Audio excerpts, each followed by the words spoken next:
যারা অত্যাচার করেছে, নির্যাতন করেছে, নির্বাচনী যে ম্যাপ, সেই ম্যাপের মধ্যে তাদেরকে খুঁজে পাওয়া যাচ্ছে না। কারণ এটা কেউ কিছু করে নাই।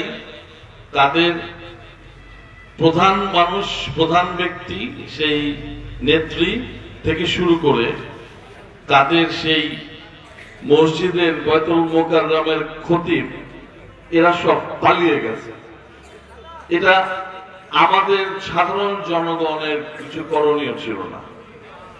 দেখে পালিয়ে যাবেন এবং দল আজকে যে অবস্থায় পতিত হয়েছে, এটা সত্যি দুঃখজনক। পৃথিবীর ইতিহাসে এইভাবে কোনো একটা দলের পরিণতি আমরা দেখি নাই। যাই হোক, সেজন্য এদেরকে হয়তো পাবো না। বাকি যারা থাকে তারা দুইটা শিবিরে বিভক্ত।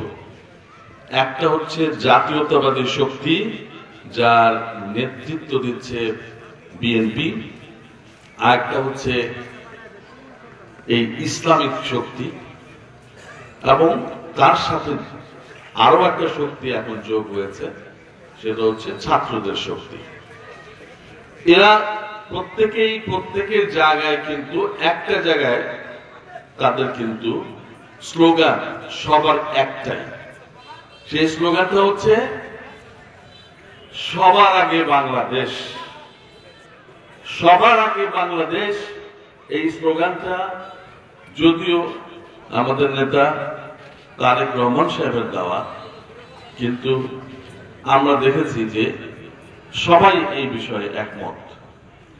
তাই আমি মনটা শেখায় আগামী দিনে এই ত্রিমুখী ধারা, জাতীয়তাবাদী শক্তি, বৈষম্য বিরোধী শক্তি, ইসলামিক মূল্যবোধের শক্তি, এই তিনটা শক্তির সম্মিলিত সরকার ইনশাল্লাহ আগামীতে বাংলাদেশ পরিচালনা করবে বলে আমার ব্যক্তিগত অভিমত।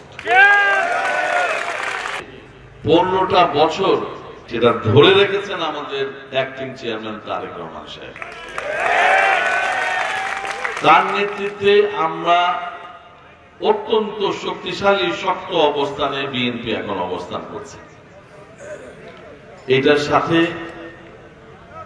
উনি যখন দেশে আসবেন, উনি যখন ইসলামিক শক্তিগুলোর সাথে বসবেন, বৈষম্য বিরোধী ছাত্রদের সাথে বসবেন, এবং একসাথে বসে কথা বলে যখন এই দেশ পরিচালনাটা ওনার যেটা ইচ্ছা, যেটা উনি ইতিমধ্যেই অনেক আগের থেকে বলে আসতেছেন, আগামী সরকার হবে জাতীয় ঐক্যমতের সরকার, এবং সেই জাতীয় ঐক্যের সরকারে যখন সবাই মিলে কাজ করবে, ইনশাআল্লাহ আপনারা দেখবেন এই দেশ অত্যন্ত দ্রুত গতিতে অগ্রগতির দিকে এগিয়ে যাবে তারেক রহমানের নেতৃত্বে।